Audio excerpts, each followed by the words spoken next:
Math isn't difficult. Math is fun. I am Neelakantha Bhanu Prakash and I am the fastest human calculator in the world. And we are exploring infinities. Exploring infinities is here in front of you to give you a mathematics learning experience like never before. With expert trainers from around the country, we are here to make you learn math the right way.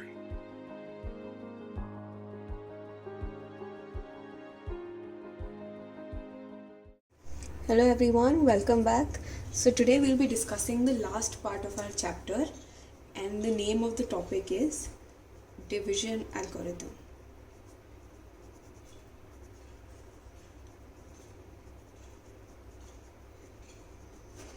So division algorithm, simply put, you've learned long division method already, how to use long division method to divide numbers.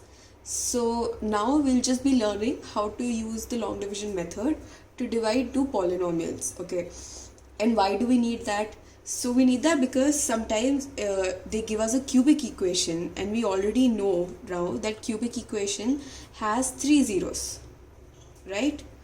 So sometimes they just give us 1 zero and they tell us to find the other 2 zeros. Okay, so let me show you with an example. Let's take a polynomial p of x is equal to x cube plus 3x square minus x minus 3. Okay, so this is our polynomial, and they told us that one of the zeros is 1. So you can write this as alpha, right? So now we already know that you can write p of x as x minus alpha into x minus beta into x minus gamma, where alpha, beta and gamma are our 3 zeros, right?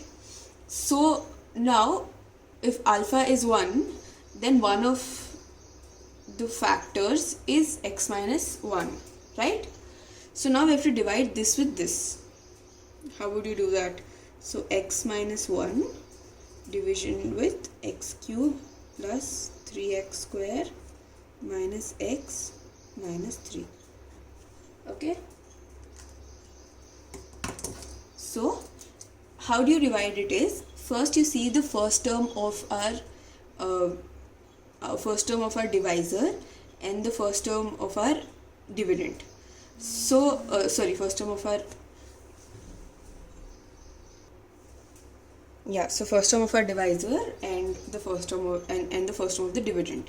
So this is x and this is x cube. So what you have to do is make this term equal to this term. So how do you do that? So x and x cube, if you multiply it with x square, then they'll be the same. So how do you write that? X. So now you multiply it with x square. So that is x cube minus x square. Understood? So you just multiply this with x square, and then obviously you subtract it because that is what you do in your long division method. So this gets cancelled, and then this will be 4x square, right? Minus x minus 3, and then you repeat the same process. So now you have to multiply it with plus 4x.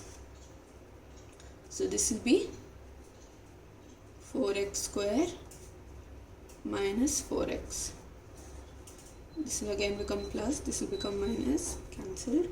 So this will be 3x minus 3, right? So now you multiply it with plus 3. So 3x minus 3 minus plus, right? So this becomes a 0. So our remainder is 0 and our quotient is x square plus 4x plus 3. So essentially what are we saying is, which you already know, which you have been learning since long, is dividend is equal to divisor into quotient plus remainder. So in this case it is x cube plus 3x square minus x minus 3 is equal to x minus 1 into x square plus 4x plus 3 plus 0, right? But now the process is not actually over. So we have to find the zeros. That was the question. So we take our quotient and then we find zeros for that. So how do you do that? You just take that as a quadratic equation and then you find the zeros with splitting the middle term. So x square plus 4x plus 3. So 4 can be written as, so 3 can be written as 3 ones are. So that is x square plus 3x plus x plus 3. So x into x plus 3 plus 1 into x plus 3. So x plus 1 into x plus 3. Right? So that is how you split the middle term. And then now you have two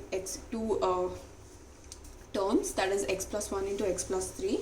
So you know that the zeros will be minus 1 and minus 3. So beta is equal to minus 1 and gamma is equal to minus 3. So that's the simplest way to find the zeros. But then in general we just have to learn how to divide. Okay, so let's just take another example to practice how to divide. So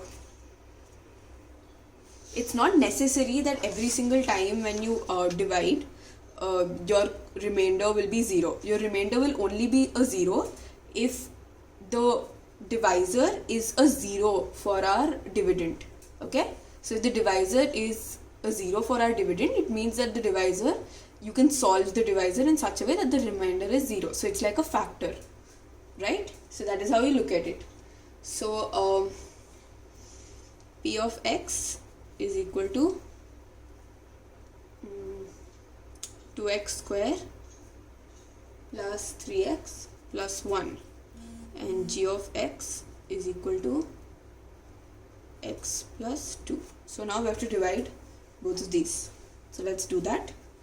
So x plus 2, 2x square plus 3x plus 1, right? So how do we do that?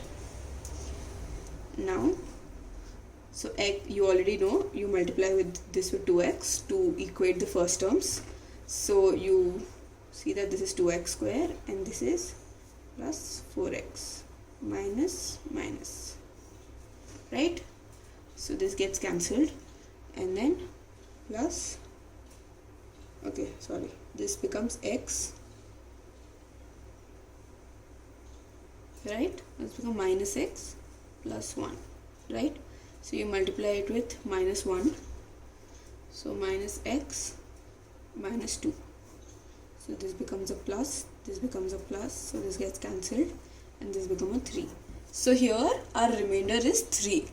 So how do you write this as dividend? That is 2x square plus 3x plus 1 is equal to divisor, that is x plus 2, into quotient, that is 2x minus 1, plus our remainder, that is 3, right?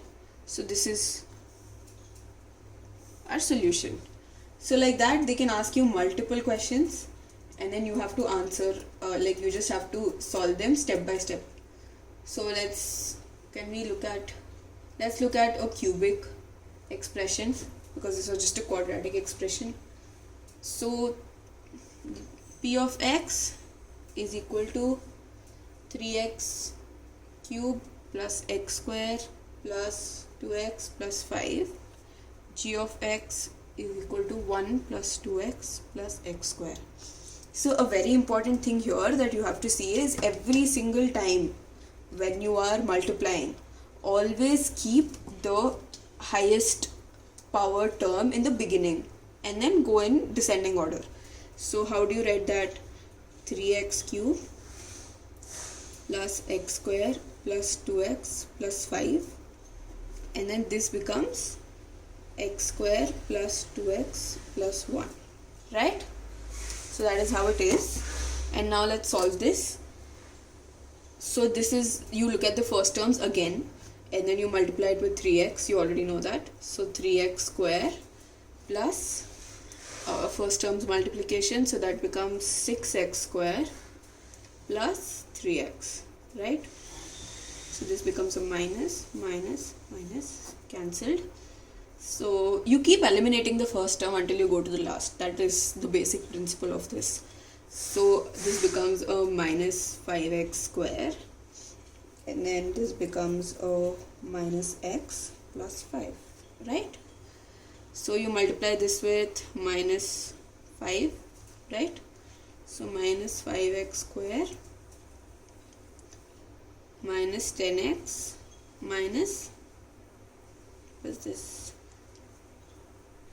Sorry, minus 5 becomes a plus, this becomes a plus, this becomes a plus, this gets cancelled, this will be 9x plus 10, right? So how do you decide that this is your remainder and you can't go any further? It's very simple. The degree of this should be less than the degree of that. That means if this is the highest power of x square, x, like the highest power is square and the highest power is a single, like x power 1, then obviously you can't divide this with this, because then you have to do something like 1 by x or something, which is not possible. So that is when you decide that you end your division. So now simply put, how do you write this? Dividend 3x square plus 3x cube plus x square plus 2x plus 5 is equal to divisor, that is x square plus 2x plus 1, into quotient, that is 3x minus 5, plus remainder 9x plus 10. Cool? So that is how you do this.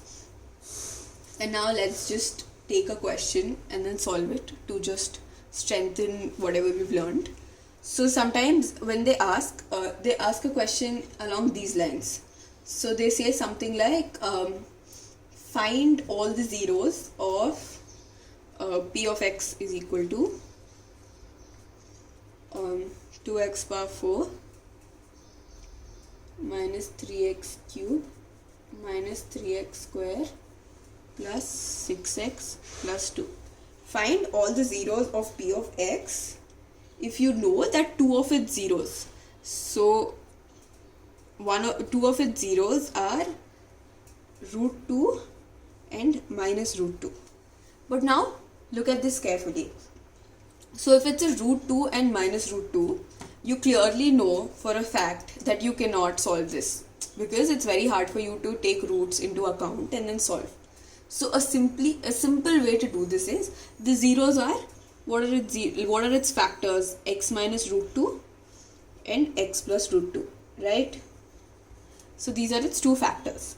So what you do is you multiply both of them, because if this is divisible by this, because it's a 0, and if this is divisible by this, because both of them are zeros, you just, their multiplication, like whatever you get out of their multiplication, will also be divisible by this, right? So it's a minus b into a plus b, that is a square minus b square, so that is x square minus 2, right? So that is how you get this. And now this is our g of x, and you divide both of them. So how do you divide it? So it is x square minus 2 into 2x power 4 minus 3x cube minus 3x square plus 6x plus 2. So very simple. We have already discussed this multiple times. You just multiply this with 2x square. So this becomes a 2x power 4, and then this becomes a minus 4x square. Now you shouldn't put the minus 4x square here. You should just put it under the term that matters, like of the same degree. So this is minus 4x square. So this becomes a minus, this becomes a plus. So minus 3x cube plus x square plus 6x plus 2, and then into minus 3x, right? Because minus 3x square, this will be nothing, and this will be plus 6x, right? Yeah, so this will be a minus, this will be a plus, and then both of these get cancelled, and then it will be x square plus 2. Oh, how is this x square plus 2? Just a second. Oh, the question is minus 2. I copied the question wrong. I'm sorry, guys. So this will be x square minus 2. So now it's easier. So plus 1. So this will be x square minus 2. So minus. So this gets cancelled and it's a 0. So now this other factor of ours is like the quotient is 2x square minus 3x plus 1. Right? So now you have to split the middle term. So 2 into 1, that is 2. So that is how you do it, right? You take the coefficient of this and you take the constant term and you multiply them and then you split the middle term. So 2x square minus 2x plus, minus x plus 1. So that will be 2x into x minus 1 minus 1 into x minus 1. So it will be 2x minus 1 into x minus 1. So the other two zeros will be, you already know, for finding the other two zeros, you just do 2x minus 1 is equal to 0. So x is equal to 1 by 2. And then x minus 1 is equal to 0. So x is equal to 1. So the other two zeros are 1 by 2 and 1. So that is how you solve huge questions like this. Simply, if you get two zeros, multiply them because that's the easiest way to go. And then once you get your term, once you get one of your factors, then you divide them with your p of x, and then you get your remaining term. And then always remember to copy the question properly. Don't do the mistake that I did. And then you just take this and then you split the middle term. You get your two zeros. So that is how you find the other zeros. Okay? Or sometimes they might just ask you simply to find out if this is the 0 or not. Right? So then what you do, you just divide this, and when you get a remainder as 0, then it means that it is a 0. You don't have to essentially go through the process. You can just go through the process of finding the other two zeros also, but the question just ends here basically, right? So that is how you solve. So now the chapter ends, and we have learned introduction, categorization of whether a term is a polynomial or not. And then a value, how to find the value of a polynomial, how to find the degree of a polynomial, how to find its zeros, geometrical methods. We have learned relationship between zeros and coefficients, and division algorithm. Okay, if you have any doubts, always go through the videos again and again. It'll be very easy for you to learn and understand because everything is there in the videos. Okay, so happy learning. And so we come to an end to today's lecture. Thanks a lot for watching this, and stay tuned for the upcoming ones. Don't forget to follow @fastesthumancalculator and @exp.infi on Instagram, and subscribe to our YouTube channel.